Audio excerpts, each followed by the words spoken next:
आज आपण फणसाची भाजी करणार आहोत।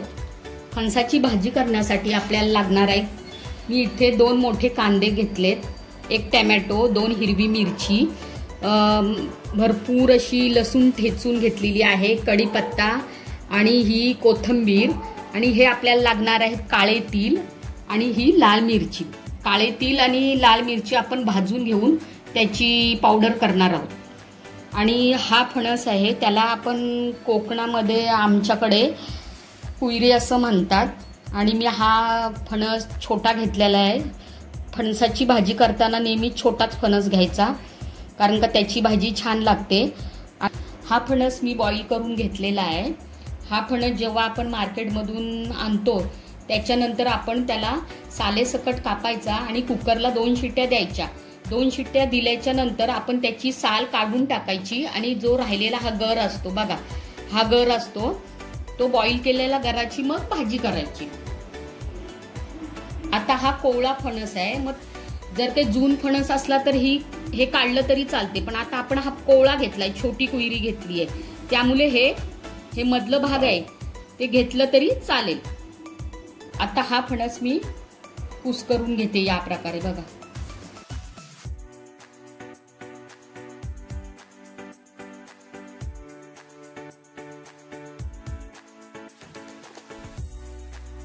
आता मी हे काळे तीळ आणि ही लाल मिरची थोडीशी भाजून घेते।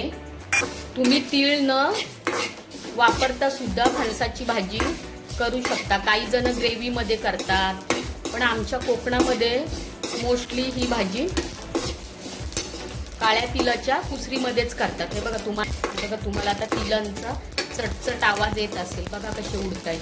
अशी छानपैकी खरपूस भाजून घ्यायची। स्मेल हे तीळ आणि ही लाल मिरची मिक्सरच्या भांड्यामध्ये काढून घेऊया आणि त्याची पावडर आता आपलं हे तेल छानपैकी गरम झालेलं आहे। आता तेलामध्ये आपण पहिल्यांदा मोहरी टाकणार। आता आपली मोहरी छानपैकी तडतडली आहे। आता त्याच्यामध्ये हे जिरं, छानपैकी हिंगाची फोडणी द्यायची, हिंग, हा लसूण, कढीपत्ता, हिरवी मिरची,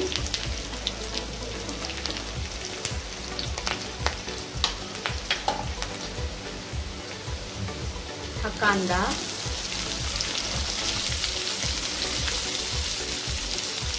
कुयरीची भाजी करताना नेहमी कांदा थोडासा जास्तच टाकायचा, त्यामुळे ती मिळून येते।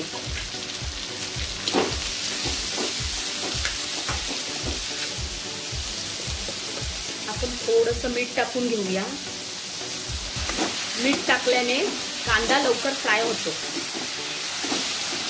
हे बघा मी भरपूर असा कांदा घेतलेला आहे, जवळजवळ 1 छोट्या कुयरीसाठी मी 3 कांदे घेतले तिथे। फणसाच्या भाजीला जेवढा तुम्ही कांदा घ्याल तेवढी भाजी छान लागते।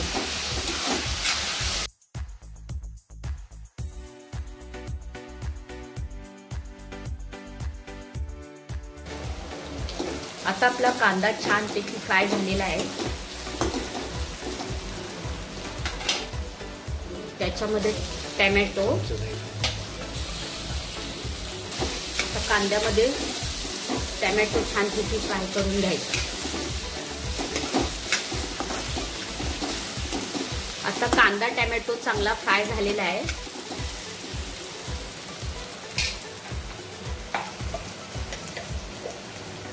त्याच्यामध्ये लाल मसाला, हळद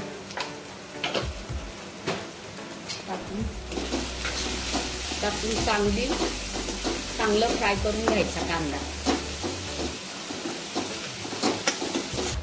आता हा फणस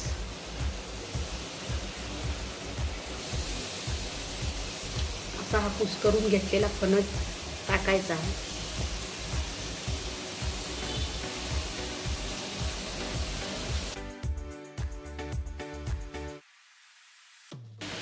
हा फणस थोडासा सुका असतो ना, बॉईल करून घेतलेला, त्याच्यात थोडंसं असं पाणी शिंपडून घ्यायचं. जास्त पाणी नाही टाकायचं, असं थोडंसं पाणी शिंपडायचं.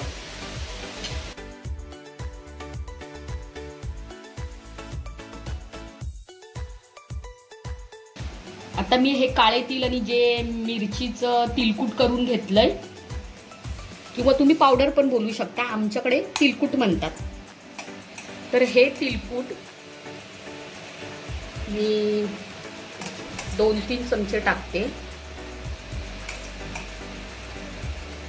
तुम्ही अंदाजे टाकू शकता तुम्हाला किती पाहिजे तर. मी आता 3 चमचे टाकलेले आहेत, मला तेवढं बाद झालं. तिलकुट घातल्याने ह्या फणसाच्या भाजीला टेस्ट छान येते. हे मीठ, ही कोथिंबीर,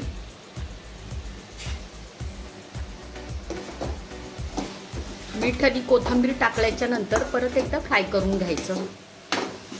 आता मी या भाजीला 5 मिनिटाची वाफ दिलेली आहे चांगली दणकून. आता बघा कशी छान दिसते पीक. थोडंसं परत सुकी वाटते मला. एकदा झाली का ती ड्रायच असते ना, पाणी आपण टाकत नाही, त्यामुळे ती सुकी असते. परत एकदा थोडासा असा पाण्याचा हात असा मारून घ्यायचा. जास्त पाणी टाकायचं नाही.